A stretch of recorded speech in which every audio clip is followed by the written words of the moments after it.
Hi, welcome to my channel and welcome to my September wrap-up.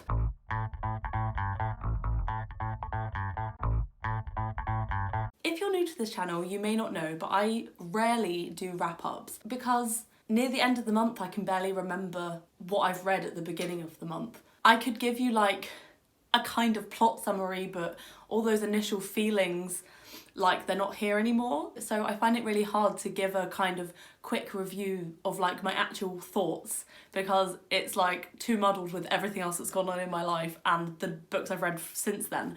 So the traditional like sitting down and showing you all the books at the end of the month just does not work for me. So I am trying out something different today, and please let me know if you like this format. Basically, all throughout the month, every time I finished a book, I've sat down and just kind of filmed like a 2-minute video of like my fresh thoughts. It feels a lot fresher, it feels a lot, I'm not sat there like, what was that character name? I mean, I might still occasionally, but it feels a lot better to me. So please let me know if you like this and if you'd like me to continue with wrap-ups in these styles. I think I'm definitely going to continue doing this for October, so look out for that. I don't do reading vlogs either, so it kind of feels like that for me. Like if I did reading vlogs and then this, I think it would feel a bit samey, but because I don't usually do reading vlogs, it feels quite fun. So let me know if you like it, please, thanks. Before we jump into the first version of Past Jazz, I thought I'd give you a little overview of what I've read. I'm not going to tell you the titles, but like a little stats overview. I'll put a thing here. So for the month of September, I have read 5 books. Out of those 5 books, 4 of them are fiction and 1 of them was non-fiction. And then out of those books, 4 of them were written by women, 1 of whom is a trans woman. And then the one that's missing there is the non-fiction collection. It's actually written by lots of people, including men, women and non-binary people. Out of the 5 I read this month, 2 of them were LGBTQ+, written by LGBTQ+ authors. And then finally, 3 of the books I read this month were written by people of colour. 1 was written by a white person, and the last one missing there again is the essay collection written by lots of different people, so lots of different races. And there we go, so that's my September. 5 books is pretty standard for me, so I'm very happy with that. Just before we head into the video, I would love it if you subscribed if you haven't already. I am feeling a lot more energy towards my booktube channel again, and that's really exciting. And I would love for you to share that energy with me. I actually don't know what I'm saying anymore, but you know, please subscribe if you like. Let's just crack right into it. So without further ado, can you actually believe I said without further ado and then my postman knocked on the door? What are the chances? What are the chances? Right as I was about to say bye, my postman came. Without further ado, here's my first wrap up. Hello, welcome to the first like wrap up as we go situation, and I've just finished The Memory Police by Yoko Ogawa. I have been reading this book for like 3 weeks. That is not a reflection on the book, more a reflection on like my brain, and I'm being unable to concentrate on anything. It's very fresh in my mind at the moment, but I think overall I'm gonna give this like a 3-star. I love the premise. It's a dystopian fiction, and the premise is that things are disappearing, like hats, ribbons, birds, roses, just random things are disappearing, and there are some people that can still remember them. The majority of people can't, but some people can still remember them, and the memory police are there to control that. So the premise is like super cool, but I think it just didn't quite deliver for me. The world building, I think, was a bit like lackluster.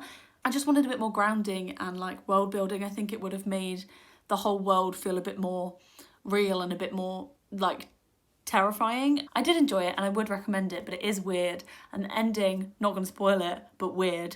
The main character is a novelist, and so throughout the book we get parts of like the novel that she's writing, and usually I hate that in books because I'm like, I'm not invested in their story, I don't care, I want to go back to the original plot. But I actually really liked it.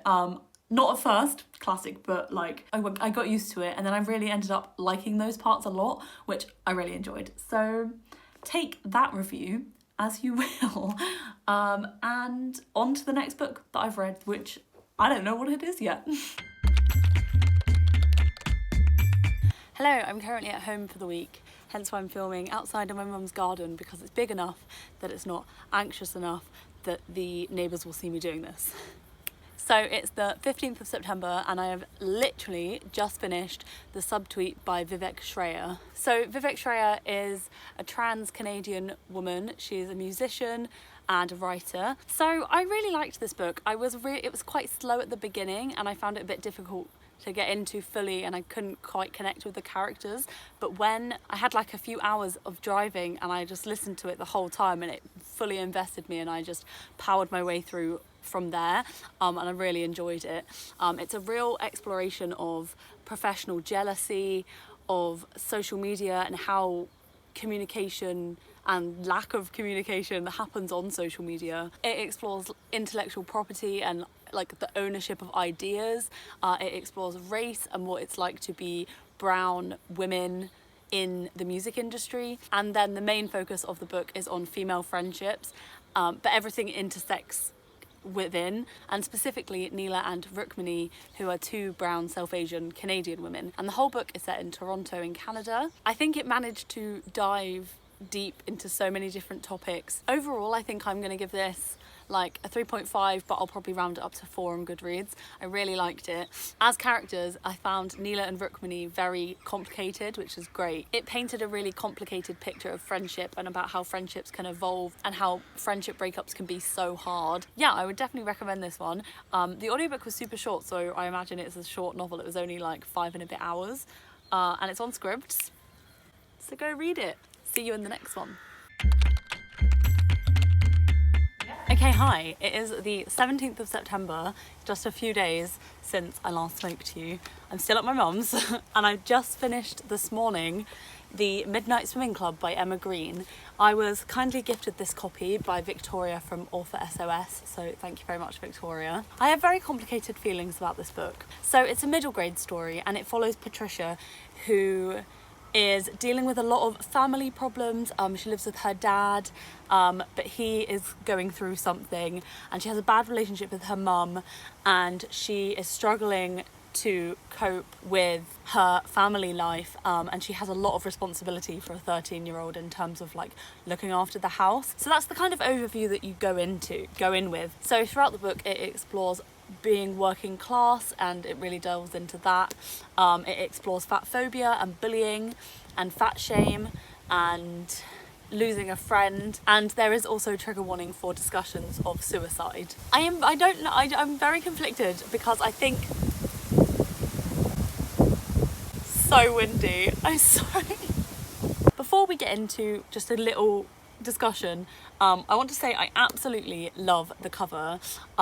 Seeing a bigger girl in a swimming costume in a swimming pool like this is just kind of exactly what kids need to see.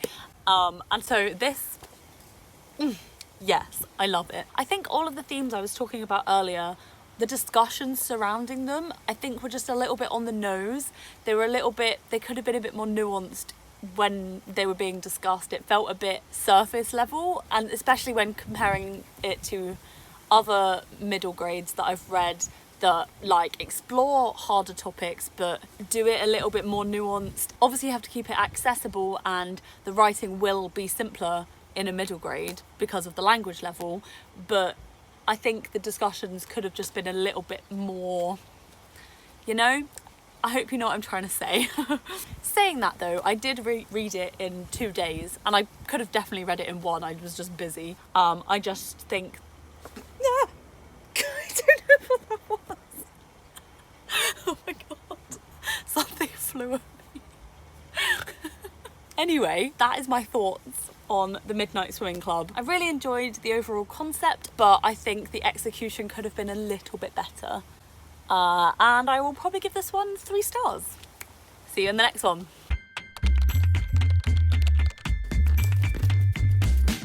Hello, it is Friday the 25th of September. I have a cold, and that is that. I finished the Bi-ble, the Bi-ble, which is personal narratives and essays about bisexuality. It is not the religious text. I finished this on Wednesday the 23rd of September, which was Bi Visibility Day, so We love to see it. I actually did an Instagram live with Sophie, my good bi pal from the Little Contemporary Corner on my Instagram. It ended up being about 2 hours long, and we had a really good chat about this book because we co-read it. We also talked about our own experiences with bisexuality, and we did some myth busting as well. So if you're in for like what is essentially a feature-length film, head over to my Instagram and give it a watch. A quick summary of my overall thoughts about this collection. I absolutely loved it. I thought the variety of essays and reflections in here was so diverse, and they encompassed so many different aspects of bisexuality and so many intersections of bisexuality and how it can intersect with lots of other different identities for you. I also really liked that actually not everyone in this book identified as bisexual, but maybe they have in the past or that kind of thing, and I really enjoyed that. I really enjoyed the way it deconstructed a lot of the myths, but also talked about how if you fall into a stereotype of bisexuality, that's obviously okay, and it's talking about like your own experience, and I just loved it. I loved it. I tabbed it so much. I really enjoyed that each reflection was like quite short. They weren't like really long, so it wasn't daunting. Essay can be a bit daunting sometimes, but it really wasn't. And I really enjoyed the mix of like really personal narrations and reflections on life to maybe like the next one is more like bisexuals in history, and yeah, it was a really great like variety, and I've just ordered the second one, so I'll definitely be reading that soon. I would highly recommend. 5 stars. I absolutely loved it. Go and give it a read if you're bi or not. Go buy the Bi book.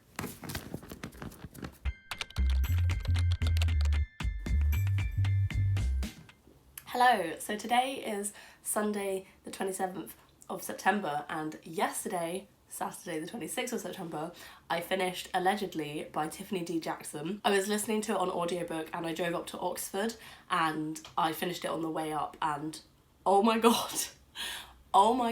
this book. So I've read one book by Tiffany D. Jackson before, and that's Monday's Not Coming, and I absolutely love that book. It was amazing. I read that earlier this year, so I've been meaning to like read a few of her others. So Allegedly is Tiffany D. Jackson's debut, and it's a psychological thriller, YA, crime, mystery. Those are a lot of genres. So it follows Mary, and she is currently 15 at the start of the novel, and she is living in a group home for children that have been in the criminal justice system and they have committed crimes. As we learn more about Mary, we find out that she has been accused, allegedly, of killing a 3-month-old baby called Alyssa. So that's kind of what you know like at the beginning, and then as more things unravel, you start to really question what actually happened, especially with her relationship with her mum, what actually happened that night. The characterization is fantastic. Like, I felt so connected to every character. I think the depth of each character was just fantastic. And the plot is so gripping, and it really keeps you wanting to turn each page. I read it so quickly. For an audiobook I usually take longer, but it was amazing. It explores the criminal justice system and truth and honesty and how racism is part of the criminal justice system. I forgot to mention, that Alyssa is a white baby and Mary is a black girl. And so it explores that. I think my thoughts have been really mismatched and all over the place, but I'm still processing this book, to be honest. I will say there are trigger warnings for abuse, and I will link a site that shows you trigger warnings down below. Definitely don't head straight forth into this if there are some topics that do bother you. It explored everything so thoroughly, which I really appreciated as well. I hope that's kind of intrigued you to pick it up, because I highly recommend that you do, and pick up other books by Tiffany D. Jackson. I'm going to be listening to Grown soon, which is her latest book, and I'm very excited about it. If you want a book that is gripping and keeps you on the edge of your seat, but also keeps you questioning everything and questioning what the truth is until the very end, this is the book for you. I will not say anything else because I do not want to spoil it, but let me know if you've read this book. I would like to have a conversation. Okay, I will see you in the next one. Maybe, I don't know if I'll read another book before the end of the month. I guess we'll see. Yeah, I didn't read any others. I am midway through 2 books at the moment. One of them's an audiobook and one of them is a physical book. So those will be in my October wrap up. Thank you so much for watching. Let me know if you liked this style. I hope it was good. Hope it kept things interesting. I think sometimes just watching can get a little bit boring sometimes. I don't know. Is that just me? Is that bad to say? I don't know. I feel it. So let me know. Let me know if you liked it. I'd really genuinely like to know if you liked it. So please do let me know. And let me know if you've read any of these books that I read and if you have any thoughts. And tell me one book that you read in October that you would want everyone to read. I would like to add it to my TBR. Yeah, that's it. Don't forget to like this video if you liked it. And I will see you in a new one. Goodbye.